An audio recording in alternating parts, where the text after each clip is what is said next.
The humidity in the Aishau Valley does not behave like weather. It behaves like a physical weight, a suffocating blanket of suspended water that traps heat, smell, and sound. On the morning of April 19, 1968, the air density inside the triple canopy jungle near the Laotian border was thick enough to carry a vibration through the ground long before the human ear could resolve it into a noise. For the 300 men of the North Vietnamese Army's 325th Division, entrenched in a complex network of subterranean fortifications, the war had become a contest of geology. They believed in the earth. They believed that if they dug deep enough, if they reinforced the laterite clay with bamboo and logs, they could outlast the rain of steel falling from the sky. They had learned to categorize the threats by their acoustic signatures. The rhythmic thumping of helicopter rotors meant air cavalry. Troops on the ground, a fight they could win. The high-altitude rumble of a B-52 arc light strike meant death was a lottery. You simply huddled and prayed the mathematics of probability favored your grid square. But there was a new sound in the valley this month, a sound that did not rumble or thump. It wailed.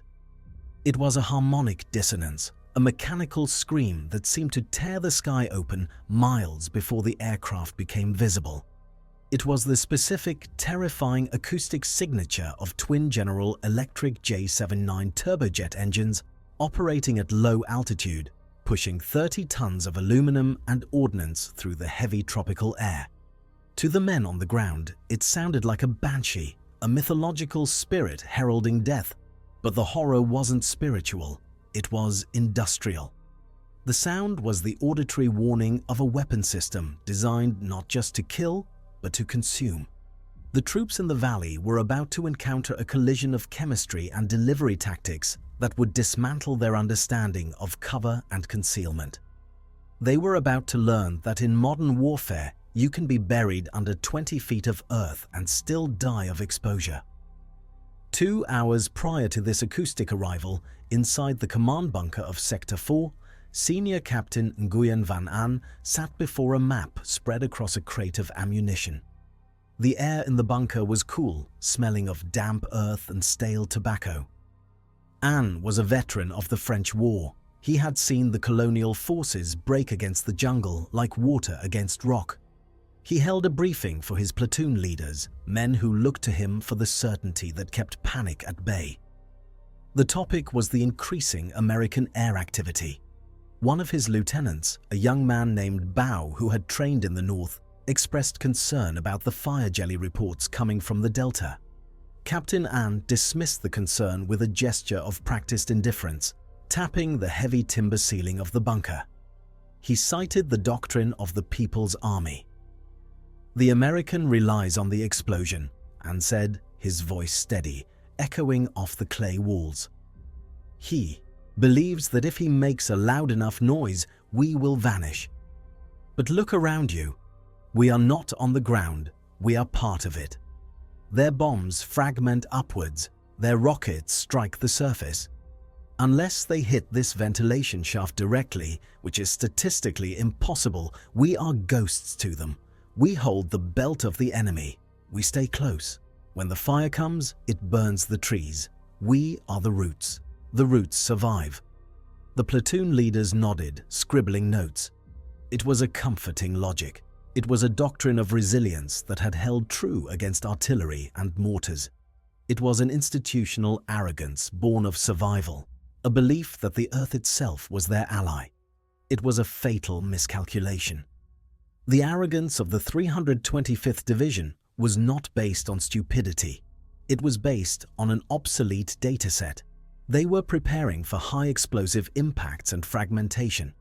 They were preparing for a kinetic war. But the two F-4C Phantoms currently banking hard over the ridgeline, call-sign Gunfighter Lead, were not carrying high explosives.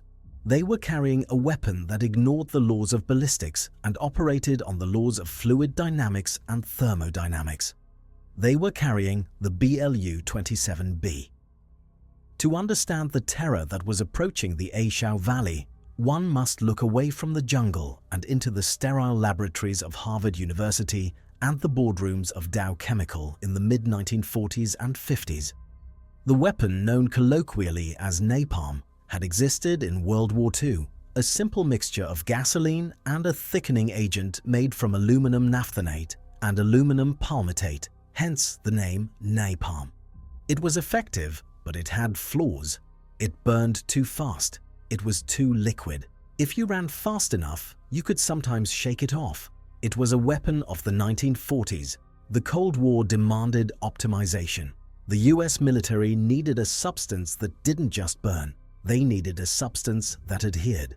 They needed a gel that possessed thixotropic properties, a fluid that becomes liquid when agitated to spread out upon impact, but returns to a sticky, viscous gel when at rest, to cling to the target. The result was Napalm B. It removed the original naphthenate and palmitate entirely, replacing them with a mixture of 46% polystyrene, 33% gasoline, and 21% benzene. This new chemical cocktail was not merely an incendiary, it was a masterpiece of chemical engineering designed for total area denial. Napalm B burned at a temperature of 800 to 1,200 degrees Celsius, hot enough to melt aluminum, hot enough to turn sand into glass, hot enough to cause water inside the human body to flash boil. But the temperature was secondary to the duration. The old napalm burned out in 15 to 30 seconds. Napalm B burned for up to 10 minutes. It was patient. It was designed to stick to clothing, to skin, to weapons, and to the very vegetation that hid the enemy.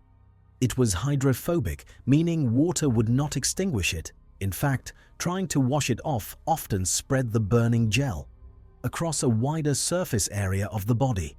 But the chemistry was only half the equation. The delivery system was the other. The F-4 Phantom II was the ultimate expression of American brute force aviation. It was a triumph of thrust over aerodynamics, a twin-engine interceptor forced into the role of a mud-moving ground attacker. In the cockpit of gunfighter lead, Major Thomas "Red" Halloway fought the controls of the massive aircraft.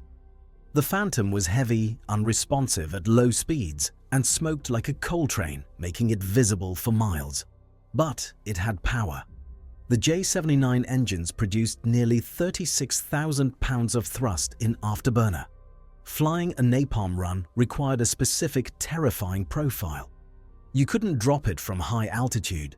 The canisters would tumble unpredictably, and the gel would disperse too thinly in the slipstream. You had to get down into the trash, the small arms envelope. Halloway had to bring the Phantom in at 50 feet above the tree line, flying at 450 knots. At that speed and altitude, the jungle is a green blur, a sensory smear. The pilot relies entirely on the forward air controller, FAC, in a tiny Cessna 01 Bird Dog to mark the target with white phosphorus smoke. Gunfighter lead. "I have smoke on the deck," the FAC's voice crackled in Halloway's headset. "Target is a suspected bunker complex on the north slope. Put it right in the living room." "Copy, smoke is in sight," Halloway replied. His voice was flat, the radio voice taught in flight school to suppress adrenaline. He pushed the throttle, not to afterburner, but to a high military power setting. The sound of the engines changed pitch, deepening into that wailing howl that the North Vietnamese troops were currently hearing. On the ground, the sound had shifted from a distant drone to a physical pressure. Captain An stood at the entrance of the bunker, looking up through the heavy foliage. The noise was omnidirectional, bouncing off the canyon walls, making it impossible to pinpoint the vector of approach. This was the ghost effect of the valley acoustics. You knew the monster was in the room, but you didn't know which corner it was lunging from.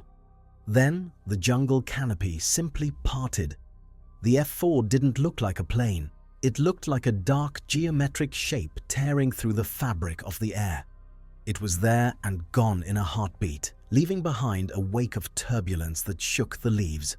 But as it passed, 4 silver canisters detached from the pylons under the wings. These were the BLU-27s. They didn't fall like bombs. They tumbled, end over end, unguided, dumb and heavy. They looked almost clumsy, like discarded fuel tanks. The arrogance of the bunker system died the moment the first canister struck the canopy.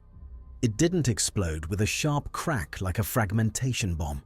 There was a dull, wet thump, followed instantly by a sound like a massive intake of breath. The ignition of Napalm B is not a detonation. It is a rapid expansion of thermal violence. The canister splits open and the polystyrene gel aerosolizes into a cloud of fine droplets before the igniter fires. When it lights, it doesn't just create fire, it creates a firewall. A rolling wave of orange and black flame moving at the speed of a fast run, liquid and hungry. Captain An didn't see the flame initially. He felt the pressure change. The combustion of napalm consumes oxygen at a voracious rate. In an open field, this creates a windstorm as air rushes in to feed the fire. In the confined geography of a jungle valley, and specifically near the mouths of bunkers, it creates a vacuum. The fire rolled over the ventilation shafts and the camouflaged entrances of the tunnel complex. The routes that Anne had promised would save them suddenly became their tomb. The physics of the event were merciless. As the napalm burned the oxygen out of the air above ground, the laws of gas pressure dictated that the air inside the tunnels, the cool, oxygen-rich air, would be sucked out to feed the inferno. Inside the bunker, the men didn't burn immediately. They gasped. The air was ripped from their lungs. The pressure drop was so severe it popped eardrums. Then the heat entered. It wasn't a direct flame. It was superheated air, hundreds of degrees hot, drawn down the tunnels by the convection currents. It cooked the lungs from the inside out. The bamboo reinforcements, dried by years of underground existence, caught fire, turning the tunnels into a kiln. Those closer to the surface faced the horror of the gel itself. The napalm B didn't just sit on the surface of the earth, it flowed. It poured down the foxholes and the firing slits like lava. The polystyrene thickener meant it didn't splash and burn out. It stuck to the walls, to the floor, to the uniforms, and it burned for 10 agonizing minutes. Captain Anne, standing near the entrance, was thrown back by the heat wave. He scrambled deeper into the dark, shouting orders that no one could hear over the roaring of the firestorm outside. He grabbed his radio operator, trying to establish contact with the surface, but the boy was slumped against the clay wall, his mouth open, eyes wide, suffocated without a mark on his body. The invulnerable earthworks had trapped them. They had built a fortress against shrapnel, but they had built a trap for fire. This is the moment where the cold logic of the system reveals itself. The US military had analyzed the tunnel networks. They knew they couldn't destroy them all with high explosives. The earth was too thick, the networks too vast, so they changed the variable. They stopped trying to crush the tunnels and started trying to empty them. They weaponized the atmosphere itself.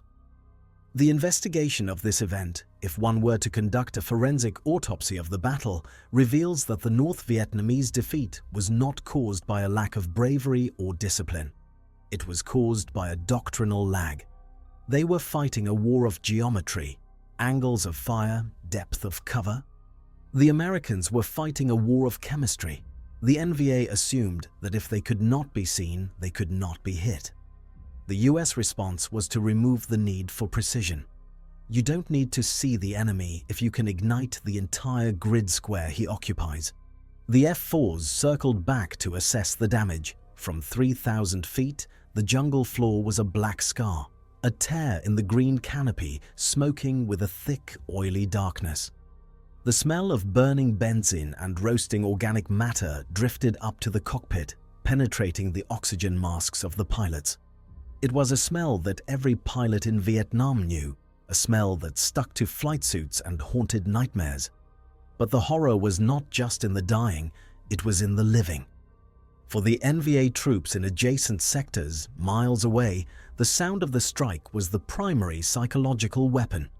They heard the wail of the phantoms, they heard the dull thumps, and then they saw the black smoke rising, blotting out the sun. They knew what was happening. They knew that their comrades were not fighting a battle, they were being exterminated by a process they could not shoot back at. You cannot shoot a firestorm, you cannot flank a vacuum. This psychological effect was quantified by the Rand Corporation and military intelligence analysts. Interrogations of defectors and prisoners of war revealed a startling statistic. Units that had been subjected to napalm strikes had a desertion rate nearly 3 times higher than units subjected to conventional artillery. The fear was not of death, but of the manner of death. The ghost effect was the realization that the enemy could reach out and turn the very air you breathed into a weapon. Let us pause and examine the 2 key variables that created this total dominance. The first was the chemical adhesion of the Napalm B mixture. By adding polystyrene, the US created a weapon that negated the defensive value of movement. If a soldier was hit with old napalm, he might roll on the ground to extinguish it. If he rolled with Napalm B, he simply spread the adhesive gel to more parts of his body, increasing the burn area. It punished the instinct to survive. The second variable was the Jianji acoustic conditioning. The distinctive howl of the F-4 Phantom became a Pavlovian trigger. The North Vietnamese troops learned to associate that specific engine pitch with the impending arrival of the fire. This meant that the US Air Force could achieve a suppression effect simply by flying the aircraft over the area, even without dropping ordnance. The sound alone forced heads down, stopped movement, and triggered a cortisol spike of terror that degraded combat effectiveness. The weapon was the plane, the bomb was just the punctuation. Back in the A Shau Valley, the fires eventually subsided. The carbonized remains of the jungle smoked in the rain that followed, a cruel irony of the tropical climate. The tunnels of Sector 4 were silent. There were no survivors to report on the efficacy of the strike. The only report came from the FAC overhead. Target neutralized, 100% coverage, good hits. It was a sterile assessment of a horrific reality. The good hits meant that hundreds of men had been asphyxiated or incinerated. The target neutralized meant that a complex logistical hub, built over months of backbreaking labor, had been rendered a tomb in 10 minutes.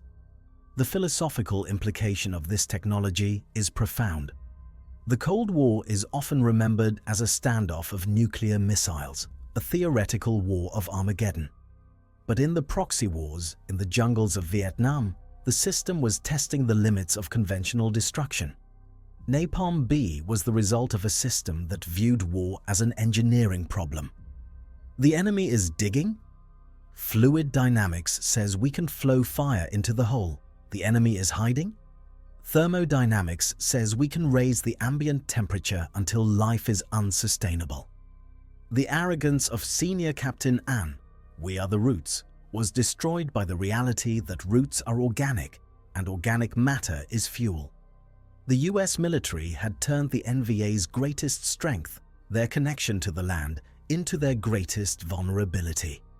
They didn't just burn the enemy, they burned the environment the enemy depended on. As the war dragged on, the North Vietnamese adapted. They built airlocks in their tunnels to stop the pressure waves. They dug deeper, past the reach of the heat. They learned to endure the unendurable, but the scar remained. The sound of the F-4 Phantom never lost its power to terrify. It remained a ghost that haunted the canopy, a reminder that the sky itself was hostile. In the final analysis, the use of napalm in Vietnam was a collision of 2 different centuries. The North Vietnamese were fighting a 19th century war of attrition and terrain, using 20th century small arms. The Americans were fighting a mid-20th century war of industrial annihilation.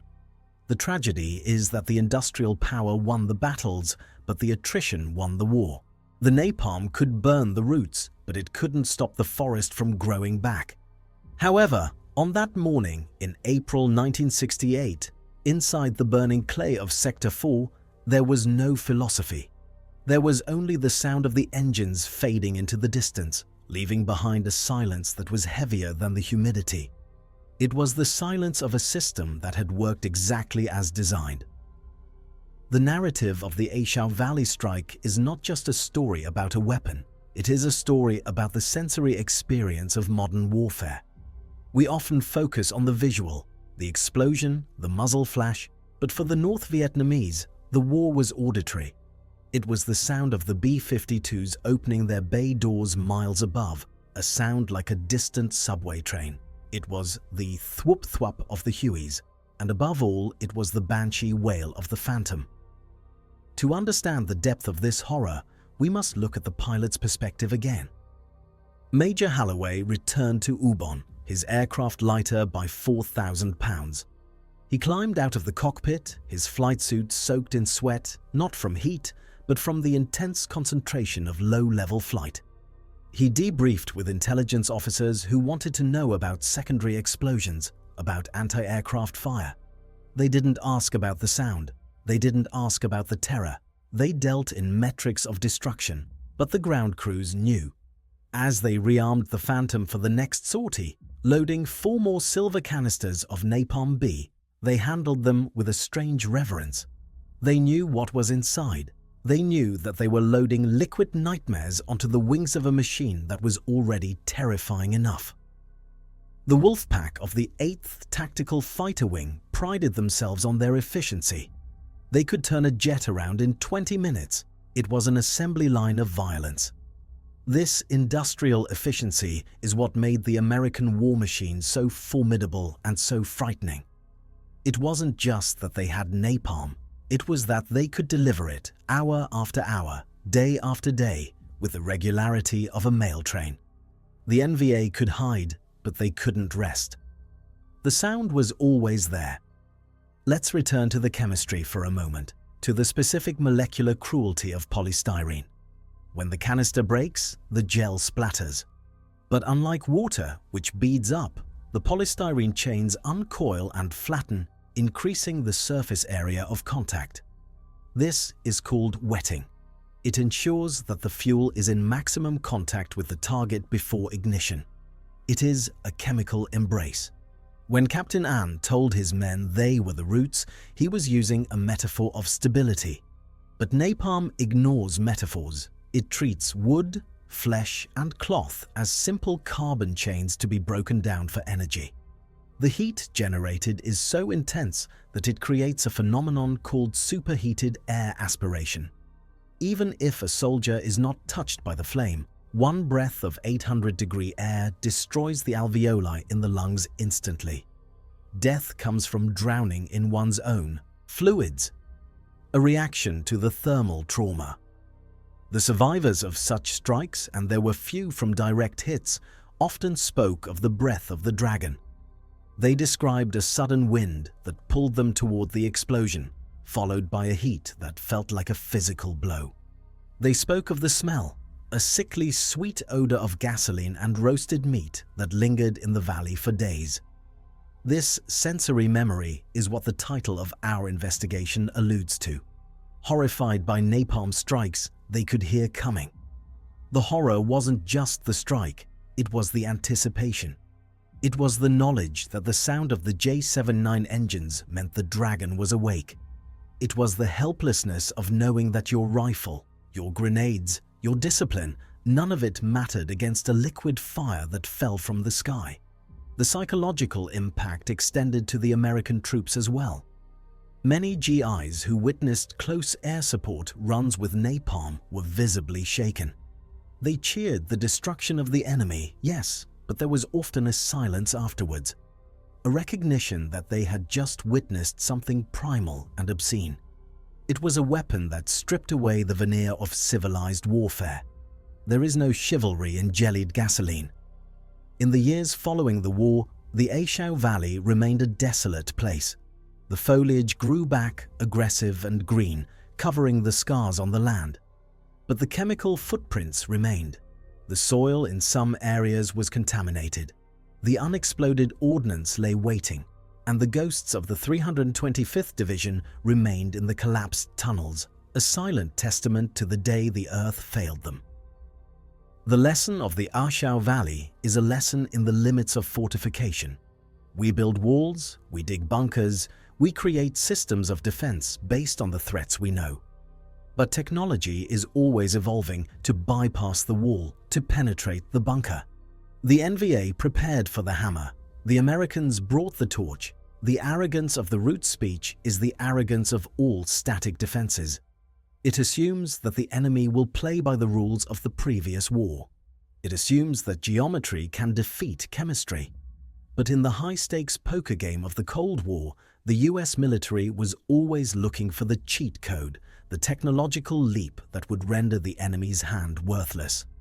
Napalm B was that cheat code.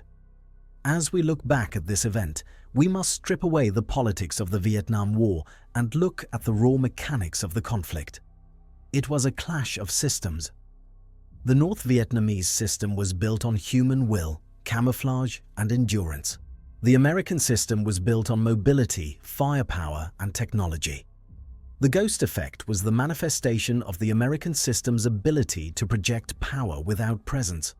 The F-4 didn't need to land, it didn't need to occupy the ground. It just needed to pass over, scream its banshee wail, and drop its canisters. It was a transient god of destruction, appearing, destroying, and vanishing, leaving the mortals on the ground to deal with the consequences. In the end, the sound of the napalm strike is the defining sound of the air war in Vietnam. Not the boom of the bomb, but the roar of the jet and the whoosh of the ignition. It is the sound of a technological giant trying to burn out an ideological infection. It failed to kill the ideology, but it succeeded in creating a horror that is etched into the history of warfare. The circular irony is that the very tactics the NVA used, hugging the enemy, digging deep, forced the US to develop more and more horrific area denial weapons. If the NVA had fought in the open, conventional bombs would have sufficed. By hiding in the earth, they invited the fire that consumes the earth. They escalated the technological response. So, when you look at the footage of a napalm strike, the rolling orange clouds, the black smoke, don't just see an explosion.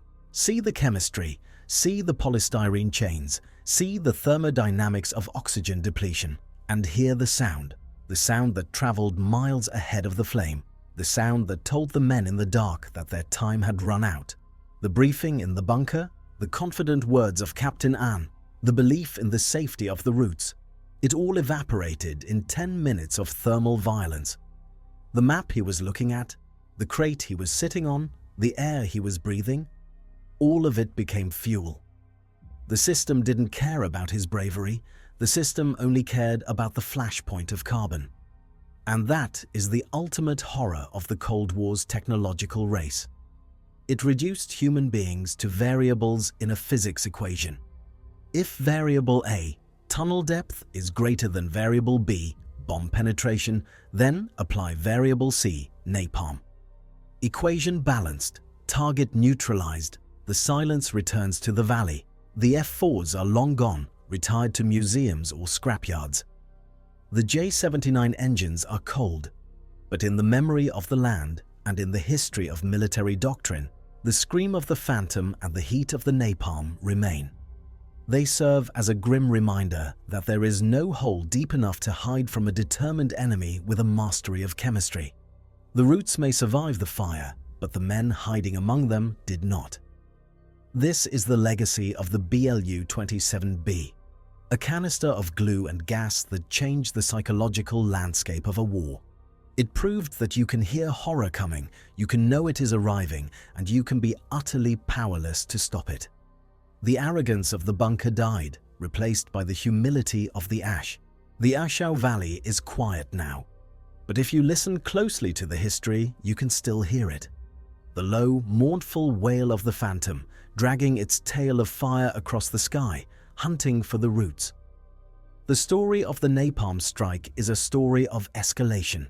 It starts with a simple need to flush the enemy out. It ends with a complex industrial solution to burn the oxygen they breathe.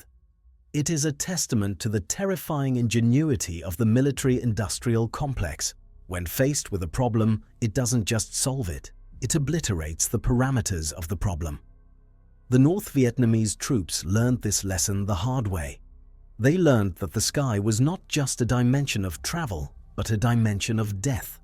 They learned that the clouds could rain fire, and they learned that the sound of a jet engine could trigger a fear deeper than the fear of death itself, the fear of erasure. In the final accounting of the war, the tonnage of napalm dropped on Vietnam exceeded all incendiaries used in World War II. It was a deluge of fire, and every drop of it started with that sound. The sound of the ghost, the sound of the phantom, the sound of the end. The bunker complex of Sector 4 is gone, reclaimed by the jungle, but the physics remain true. Fire consumes oxygen, heat rises, and arrogance, no matter how deeply buried, is flammable.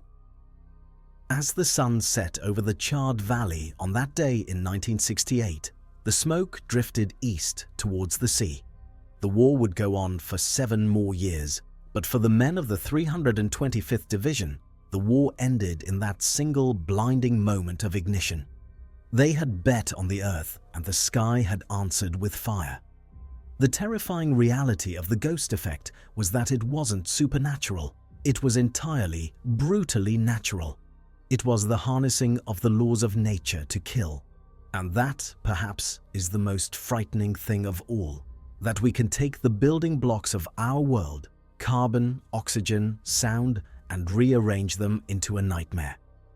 The F-4 Phantom pilot, Major Halloway, would later write in his memoirs about the detachment of the job.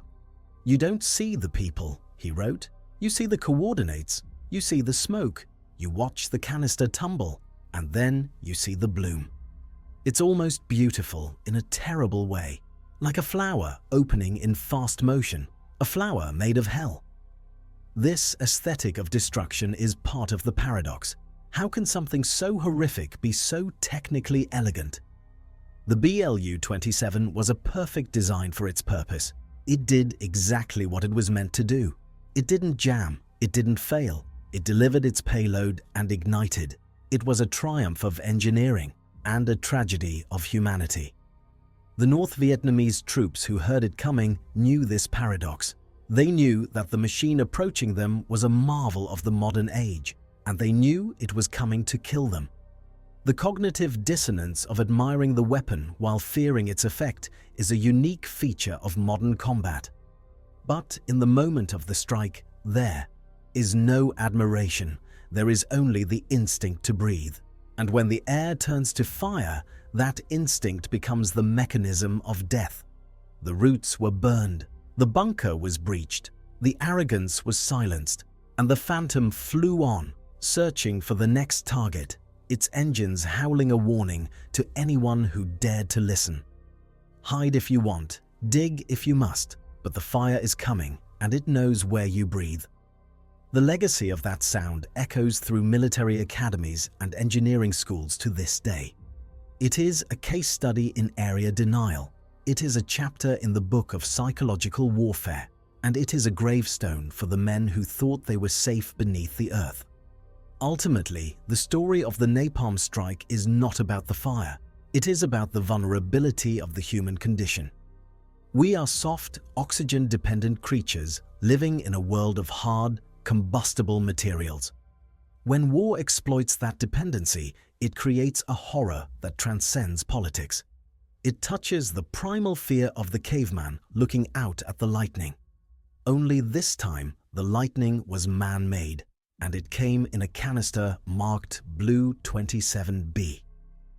The silence of the A Shau Valley is the silence of the grave, but the lesson screams. It screams with the voice of a J-79 engine. It screams with the roar of burning polystyrene. And it screams with the final desperate breath of the men who realized too late that the earth could not save them from the sky. The arrogance was gone. The ghost had passed, and all that was left was the smoke, rising slowly into the humid air, carrying the memory of the fire that flowed like water. This is the autopsy of a nightmare.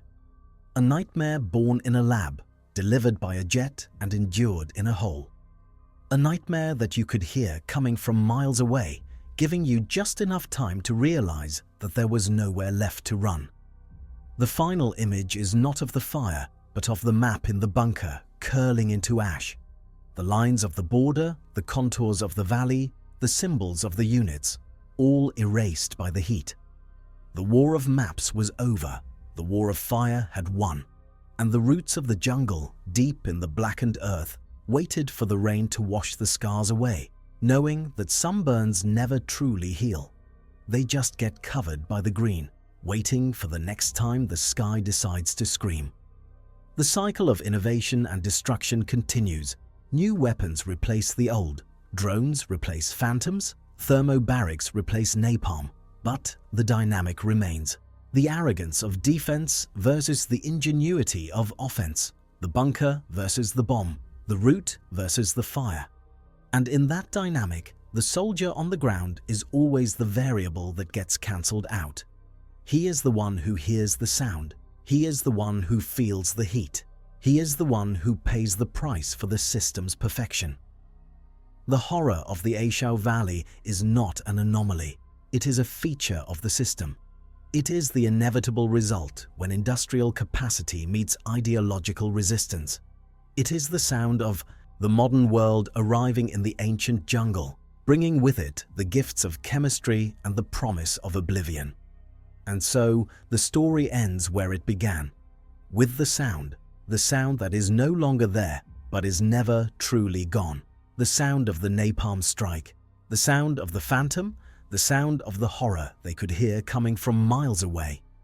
The lesson is simple, brutal, and final. In the face of a system designed to consume the very air you breathe, there is no shelter. There is only the weight, and the sound of the end approaching at 450 knots. The arrogance of the bunker is dust. The ghost remains, and the fire burns on in the history books, a bright, terrible flame that illuminates the darkest corners of the Cold War. This is the reality of the conflict. Not the speeches, not the medals, not the flags, but the gel, the jet, and the silence. The terrible, heavy silence of a valley that has learned the true meaning of scorched earth. The investigation is closed. The variables are confirmed. The conclusion is inescapable. The weapon worked. The men died. And the world turned a little darker, a little colder in the shadow of the fire that burned like the sun. The final word belongs to the silence that follows the scream, the silence of the void where the roots used to be, the silence of the Aishau.